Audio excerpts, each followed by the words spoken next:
Welcome back, everybody. So my next movie review for you is Batman and Robin. Okay, so this is going to be a very, very interesting review for me. I'll probably find me slating probably about 98.9% of this movie, to be fair. And there is reasons for this. I'm not being harsh on it. Once again, if you see my Batman Forever review, when I went to see this, I was still quite young. It wasn't until later I realised and picked up on all the flaws. And it's when I grew older, obviously my appreciation for movies and the way they're made, everything that's done in movies changed, and it's just changed my opinion dramatically about this movie.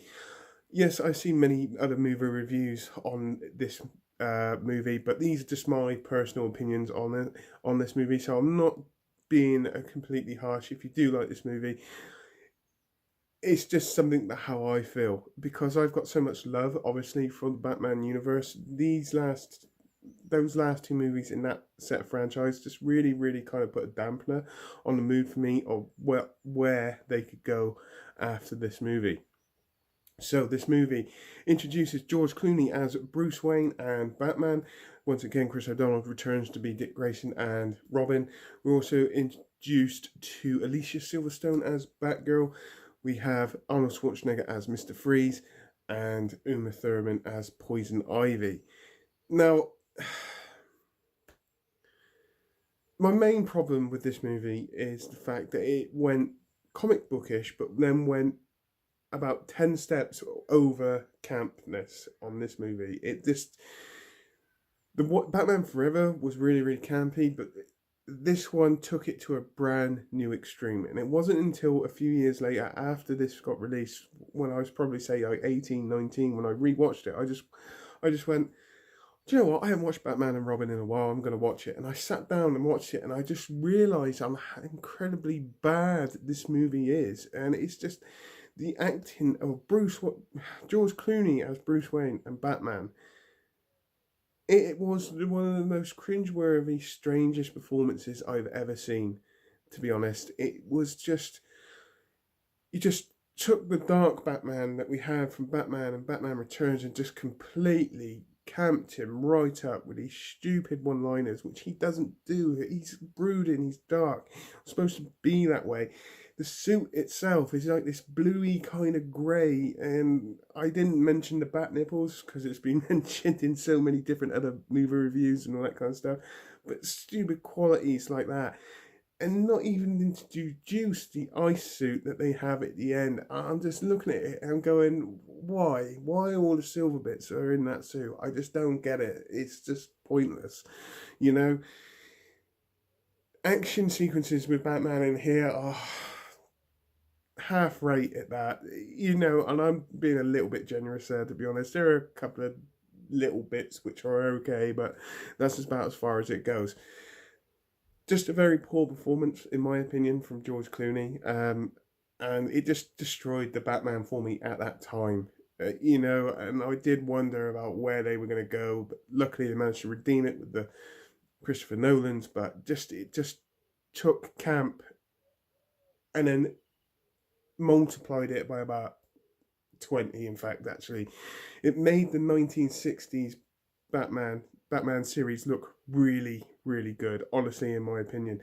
Now, Chris O'Donnell's performance as Dick Grayson and Robin, I found him extremely annoying in here. I do not like. No, sorry. I do not think that Chris O'Donnell is a bad actor. I do actually like him as an actor, but and in this role, it just didn't work. I found him really, really annoying in this, and it was just, oh, it was horrible. His suit, it's just certain things that go along. I know that it's not 100% the actor's fault, that it's the script that they get given with the vision of the director and all that, but it just didn't work in my eyes. And then we're going to lead on to Alicia Silverstone as Batgirl, the most useless person in this whole movie. Where she didn't really do a huge amount as such, apart from doing a bit of computering and stuff like that. It just didn't work. Now, this is going to be the hard bit for me because we're getting on to the villains. Arnold Schwarzenegger as Mr. Freeze. I love Arnold Schwarzenegger. I do. He's a hero of mine. He is a hero. But in this movie, when I remember when they announced that he was going to be in this movie, or it was released that he was Mr. Freeze, I was like, oh my god, this is amazing, this is brilliant. Arnold Schwarzenegger's in a Batman movie. And then it comes to actually watching the movie those few years later, and I was just like going, damn. Full of one-liners, very cheesy, very corny, not very well done. I didn't like his ice suit. Just the things that he was doing in there. Oh, I mean, I could go on to many these other performances. It's exactly the same as Uma Thurman. Really, really good actor, but really, really out of place in this movie. Just like Arnold Schwarzenegger, just like George Clooney, just like Chris O'Donnell. All these actors were pretty much way out of place in this movie. They just, it was roles for them which just didn't work. Now, getting on to this movie itself, the storyline is incredibly predictable, extremely predictable.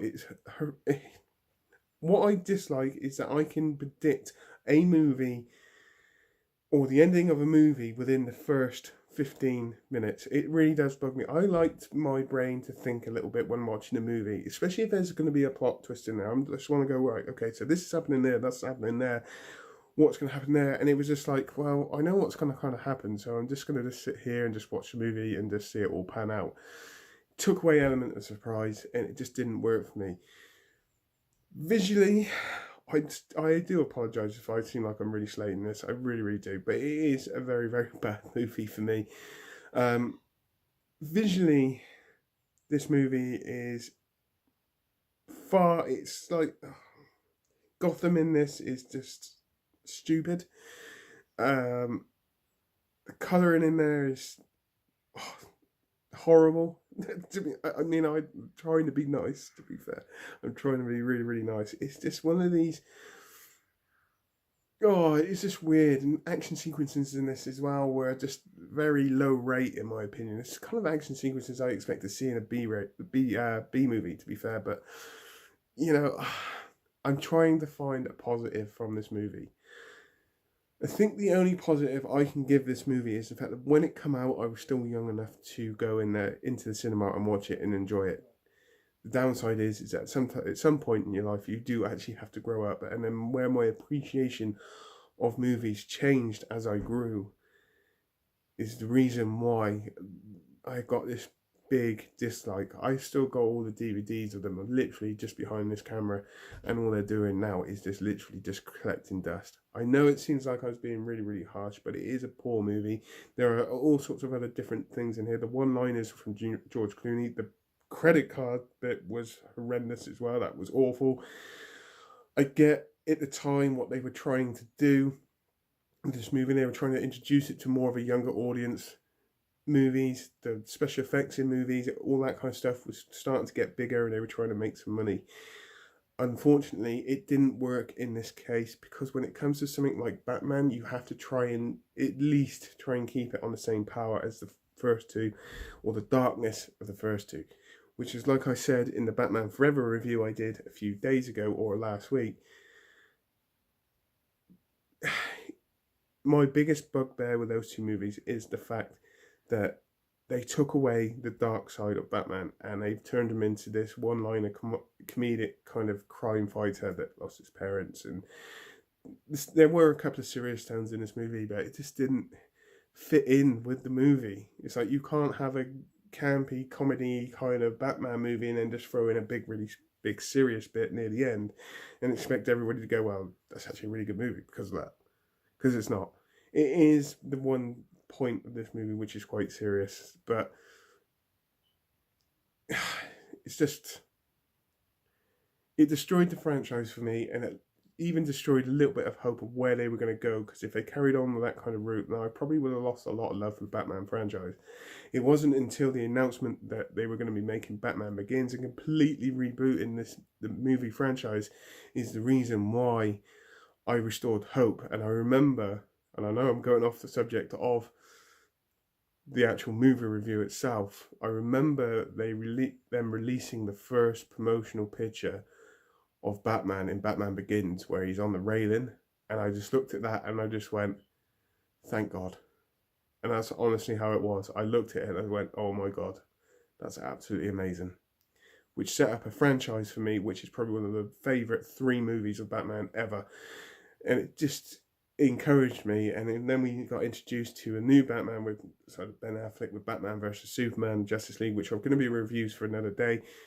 But that's the kind of style of Batman that I want to see, that dark side to him, that grittiness, that anger from his parents being murdered in front of him. Just keep that with him and continue making him very dark and brooding and angry and all that, because that's what makes it. It's That's why I enjoy this universe so much, because he's just a man. He hasn't got superpowers. He's just a man dresses up as in a suit to strike fear into the hearts of his enemies, and it just works so well. I did forget to mention Bane in the movie review. I don't need to say anything, to be fair. Yes, he was quite good. He was big, beefy, and strong. Once again, he didn't really do a lot apart from lift up a few things, which just destroyed it. But going back onto this, don't get me wrong.